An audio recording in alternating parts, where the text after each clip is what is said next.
Hi, I'm Michele Zack. I'm a long-term board member of Altadena Heritage and a past chair. I also wrote the history of Altadena, between wilderness and city, that came out about 20 years ago. My Altadena story starts far away in Bangkok, Thailand, where my husband Mark and I and our baby daughter moved in 1990. Mark and I were not kids. I was almost 40 and he's 5 years older. We were ready for one last adventure before settling into that scary thing we daren't mention, middle age. The adventure lasted 8 years, 8 very long years, more like a lifetime. I was a foreign correspondent and also wrote speeches for prime ministers who change rather frequently over there. Mark designed resorts, visiting places like Bali, Angkor Wat, Cambodia, Singapore, and the Seychelles. Natalie and I sometimes got to tag along. It was exciting, and we toyed with the idea of becoming permanent expats, traveling the world, raising our daughter as a citizen of the world. Our feelings oscillated between exuberance and homesickness. Although full of opportunities, difficulties, charming, interesting people, Bangkok is brutal. You can afford household help, international schools are excellent, medical care, great and affordable, food, out of this world. On the downside, getting lead levels of our daughter's blood tested regularly because of pollution, the anxiety of being illegal aliens for the first 4 years we were there that it took to get our papers sorted, navigating a big, ugly city with traffic you wouldn't believe was exhausting. Living in a strange culture with even stranger politics was also exhausting.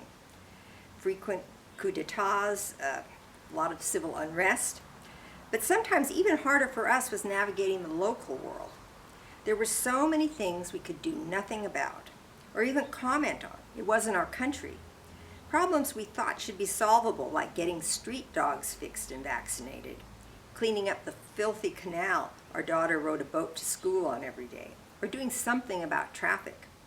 Years passed, and homesickness won out over exuberance. We told ourselves, if we ever move back to Altadena, we will become better citizens, because we can. And so we did. We moved back to our 1920s house on Marengo Avenue in 1998 and dug into our local world.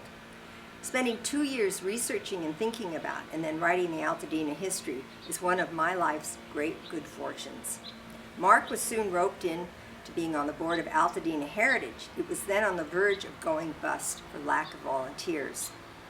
Well, a few other people stepped up too, and Altadena Heritage didn't go bust.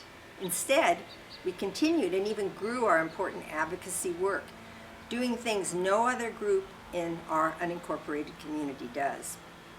After a detour on the town council for 6 years, I joined Heritage's board too. Guess what? Getting stuff done here is also very difficult.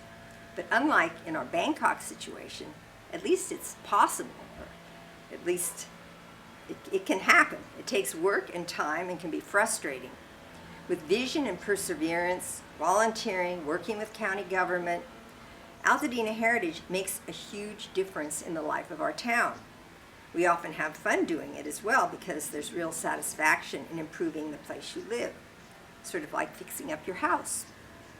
Heritage either led the charge or was a big contributor to projects like Old Marengo Park, Woodbury Median, and Parkway Trees, Farmers Market, Triangle Park, Altadena's Welcome and Thanks for Visiting signs, and most recently, preserving Owen Brown's gravesite.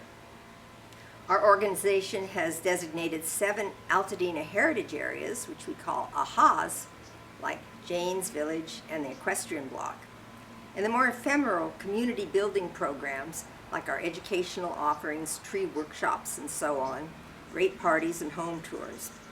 Before COVID, these brought us together in person regularly, and they will again.